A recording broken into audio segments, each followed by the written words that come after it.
ఈరోజు తెలంగాణ భవన్కు గత సంవత్సరం తెలంగాణలో ఏక్ పోలీస్ విధానం అమలు కావాలని చెప్పేసి వేలాది మంది తెలంగాణ స్పెషల్ పోలీస్ కానిస్టేబుల్ అందరూ కూడా నిరసన తెలిపిన విషయం మీ అందరికి కూడా తెలుసు.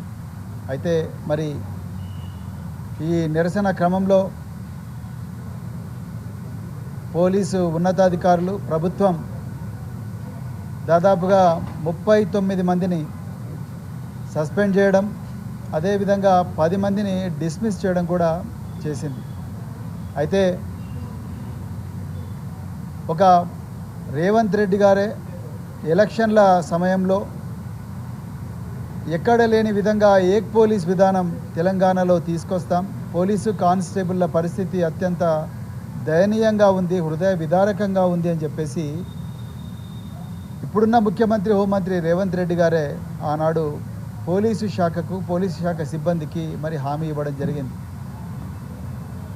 మరి తర్వాత ప్రభుత్వం ఏర్పాటైన తర్వాత ఇదే రేవంత్ రెడ్డి ఏక్ పోలీస్ విధానానికి తిలోదకాలు ఇచ్చి మరి తెలంగాణ స్పెషల్ పోలీస్ కానిస్టేబుల్ మారుమూల అటవీ ప్రాంతాల్లో ఉద్యోగాలు చేస్తున్న వాళ్ళు రకరకాల బందోబస్తులు, అదేవిధంగా రకరకాల సమ్మెల నుండి ప్రభుత్వ ఆస్తులను కాపాడుతూ వాళ్ళ భార్యాపిల్లలను మరి దూరంగా ఉంచైన ఉద్యోగాలు చేసిన పరిస్థితి అందరికీ కూడా తెలుసు. ఇంట్లో ముసలితనంలో ఉన్న తల్లిదండ్రులు, అనారోగ్యంతో ఉన్న తల్లిదండ్రులు, గర్భిణీ స్త్రీలు వీళ్ళందరినీ కూడా మరి దూరం పెట్టి ప్రజల ధన మాన ప్రాణ రక్షణ కోసమై తెలంగాణ స్పెషల్ పోలీసులు చాలా గొప్పగా పని చేసిండ్రు కూడా. అయితే మరి వీళ్లకు 15 రోజులకు 4 రోజుల పర్మిషన్ వచ్చేది, అంటే నెలకు 8 రోజుల పర్మిషన్ వచ్చేది, వాళ్ళ కుటుంబాల దగ్గరికి వచ్చే పరిస్థితి ఉండే. అయితే మరి రేవంత్ రెడ్డి ప్రభుత్వం ఆ 8 రోజుల పర్మిషన్ విధానం తీసేసి నెలకు 4 రోజులు ఇస్తామంటే మొట్టమొదట నిరసనకు దిగింది కొంతమంది ఆ కానిస్టేబుల్కు చెందిన కుటుంబాలు. ఆ కుటుంబాలు రోడ్డు మీదకి వచ్చి నిరసన ప్రజాస్వామ్యబద్ధంగా శాంతియుతంగా తెలిపితే వాళ్ళ భర్తల మీద సస్పెన్షన్ వేటు వేసిండ్రు ఉన్నతాధికారులు. మళ్ళీ వెంటనే అన్ని పార్టీలు కూడా దాన్ని నిరసిస్తే వెంటనే ఆ సస్పెన్షన్ను వెనక్కి తీసుకున్నారు.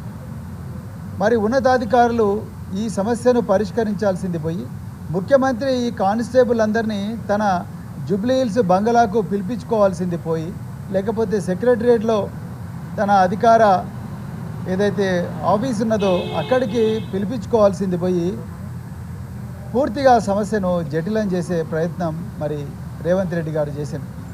దానివల్ల ఒక నల్గొండలో అన్నేపర్తి బెటాలియన్లో మొదలైన నిరసన ప్రతి చోట కూడా కుటుంబాలు రోడ్డు మీదకి వచ్చినాయి. అది మామునూరులో కావచ్చు, సిరిసిల్లలో కావచ్చు, ములుగులో కావచ్చు, ఇంకా చాలా ప్రాంతాల్లో కావచ్చు. అయితే భార్యలు తల్లిదండ్రులు రోడ్డు మీదకి వస్తే భర్తల మీద యాక్షన్ తీసుకున్నారు. అదేవిధంగా అప్పటి వరకు సరిగ్గా నిర్వహించని దర్బార్ను మరి అప్పుడు కమాండెంట్లు ఆదరాబాదరగా, తర్వాత జిల్లా ఎస్పీలు దర్బార్లు నిర్వహించి వీళ్ళందరి సమస్యలు కూడా తీసుకున్నారు.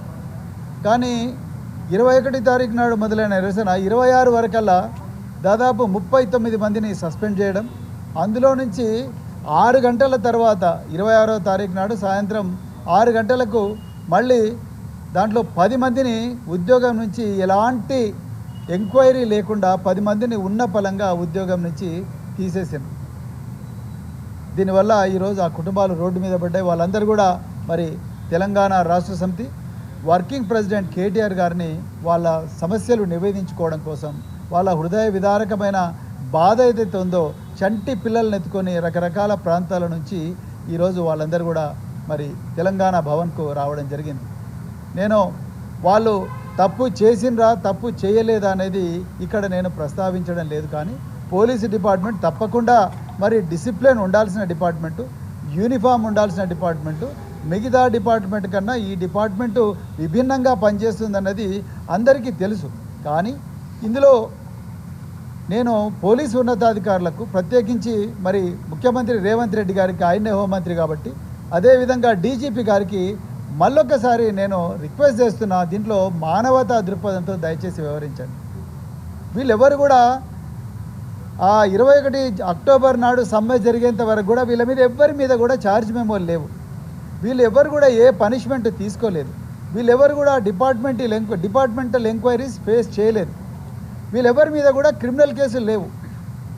మొట్టమొదటి. రెండవది, వీళ్ళు 21వ తారీఖు నుంచి 26వ తారీఖు వరకు కూడా ఏవైతే వాళ్ళ కుటుంబ సభ్యులు నిరసనలు చేసినారో వీళ్ళెవరు కూడా రోడ్ల మీదకి వచ్చి పోలీసు ఆస్తులను ధ్వంసం చేయడం కానీ, లేకపోతే కమాండెంట్లను దుర్భాషలాడడం కానీ, లేకపోతే పోలీసు ఉన్నతాధికారులను దుర్భాషలాడడం కానీ అవన్నీ వీళ్ళెవరు చేయలేదు.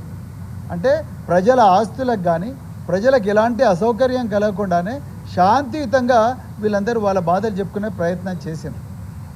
మీరు 39 మందిని డిసిప్లిన్ కోసం సస్పెండ్ చేసిండ్రా లేకపోతే దేనికోసం చేసిండ్రా అనేది మీ విఘ్నతకు వదిలేస్తున్నా. కానీ వీళ్ళ ట్రాక్ రికార్డు దయచేసి చూడండి, వీళ్ళ కుటుంబాల పరిస్థితి చూడండి.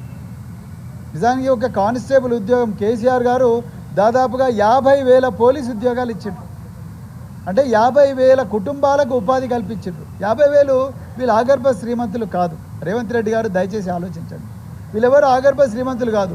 వాళ్ళు ఒక్కరోజు కూడా మిమ్మల్ని దుర్భాషలాడడం కానీ, లేకపోతే మీ మంత్రులను దుర్భాషలాడడం కానీ, లేకపోతే మీ ఉన్నతాధికారులు దుర్భాషలాడడం కానీ చేయలేదు. వాళ్ళ బాధ చెప్పుకోవడానికి వచ్చిండ్రు. వాళ్ళ బాధ చెప్పుకొని వాళ్ళ భార్యలు వచ్చిండ్రు అంతే తప్ప వాళ్ళు రాలేదు. వాళ్ళు ఒకవేళ లోపల ఏమన్నా చేసినా యూనిఫామ్ వేసుకొని వాళ్ళ ఆఫీసర్లకు పోయి చెప్పుకున్నారు మీరు ఇచ్చిన దర్బార్లలో తప్ప వాళ్ళెవ్వరు కూడా మరి తుపాకులను ధ్వంసం చేయడం కానీ, లేకపోతే పోలీసు వాహనాలను ధ్వంసం చేయడం కానీ, ప్రజలకు అసౌకర్యం కలిగించడం కానీ, బస్సులను దగ్ధం కానీ చేయలేదు.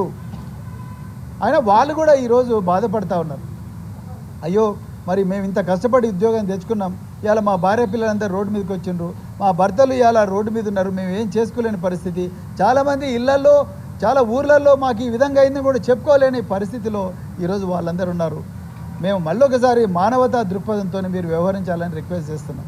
ఇలా 10 మంది ఉద్యోగాలు పోయినాయి అంటే 10 కుటుంబాలు రోడ్డు మీద పడ్డాయి. మీరు సస్పెండ్ చేసిన కానిస్టేబుళ్లకు, డిస్మిస్ చేసిన కానిస్టేబుళ్లకు గుణాత్మకమైన తేడా ఏమీ లేదు.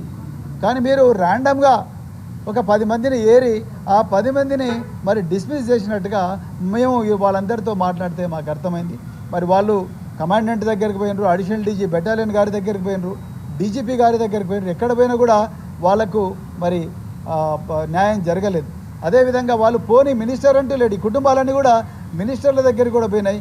అందరూ మినిస్టర్లు కూడా బీఆర్ఎస్ దీన్ని వెనుకొండి నడిపించింది అంటున్నారు అంతే తప్ప ఈ సమస్యను పరిష్కారం చేసే ప్రయత్నం చేయలేదు. మరి మినిస్టర్లు, కాంగ్రెస్ నాయకులకు నేను అందరికీ మళ్ళొకసారి విజ్ఞప్తి చేస్తున్నా, అయ్యా బీఆర్ఎస్ పార్టీ సమయంలోనే పోలీసు శాఖకు 700 కోట్లు ఒక వారంలోనే కేసీఆర్ గారు రిలీజ్ చేసిండ్రు. దయచేసి గుర్తుపెట్టుకోండి. తెలంగాణ భవన్ అనుకున్న ఈరోజు దేశానికే తలమానికమైన కమాండ్ కంట్రోల్ సెంటర్ ఈరోజు గౌరవ ముఖ్యమంత్రి రేవంత్ రెడ్డి గారు ప్రతిసారి కూడా వచ్చి ఇక్కడనే మీటింగ్లు పెడుతున్నారు కదా, ఆ కమాండ్ అండ్ కంట్రోల్ సెంటర్ కూడా కేసీఆర్ గారే కట్టించిండ్రు. దేశంలో ఎన్నడూ లేని విధంగా 50,000 పోలీసు కానిస్టేబుల్ ఉద్యోగాలు ఇప్పించింది కేసీఆర్ గారే. ఇప్పుడు మీరు తిరుగుతున్న టయోటా ఫార్చ్యూనర్ వెహికల్ కానీ, టయోటా క్రిస్టా కానీ, టయోటా ఇన్నోవా పెట్రోల్ వాహనాలు కానీ ఇవన్నీ కూడా కేసీఆర్ గారి టైంలోనే వచ్చినాయి. ఇలా పోలీస్ స్టేషన్లు అత్యంత అధునాతనమైన పోలీస్ స్టేషన్లో ISO 2001 సర్టిఫికేషన్ ఉన్న పోలీస్ స్టేషన్లు కానీ, 8 కమిషనరేట్లు కానీ తెలంగాణలో కేసీఆర్ గారి టైంలోనే వచ్చినాయి. మాకు ఈ కానిస్టేబుల్ను ముందరబెట్టి వాళ్ళ ద్వారా రాజకీయాలు చేయాలన్న కుళ్ళు కుతంత్రాలు మాకు లేవు. దయచేసి గుర్తుపెట్టుకోండి కాంగ్రెస్ నాయకులారా, రేవంత్ రెడ్డి గారు. కేటీఆర్ గారు సిరిసిల్ల పోతుంటే పాపం ఒక మాజీ మంత్రి గారు వచ్చారు, ఆ ప్రాంత ఎమ్మెల్యే వచ్చినని మహిళలందరూ పోయి వాళ్ళ గోడు ఆయనకు వినిపించుకున్నారు. మరి ప్రజాప్రతినిధులుగా కేటీఆర్ గారైనా, ఏ ఎమ్మెల్యే అయినా, ఏ ఎమ్మెల్సీ అయినా వీళ్ళ గోడు వినాలి. అదే కదా రెస్పాన్సిబిలిటీ ప్రజాప్రతినిధి. సో అందుకొరకు దయచేసి వీళ్ళ వెనుక బీఆర్ఎస్ పార్టీ ఉందని మీకు వీళ్ళకు న్యాయం చేయడం చేతకాక, వీళ్ళకు న్యాయం చేయడం ఇష్టం లేక, మళ్ళీ వీళ్ళ జీవితాల్లో వెలుగు నింపడం ఇష్టం లేక బీఆర్ఎస్ పార్టీ మీద దుమ్మెత్తి ప్రయత్నం చేయకండి.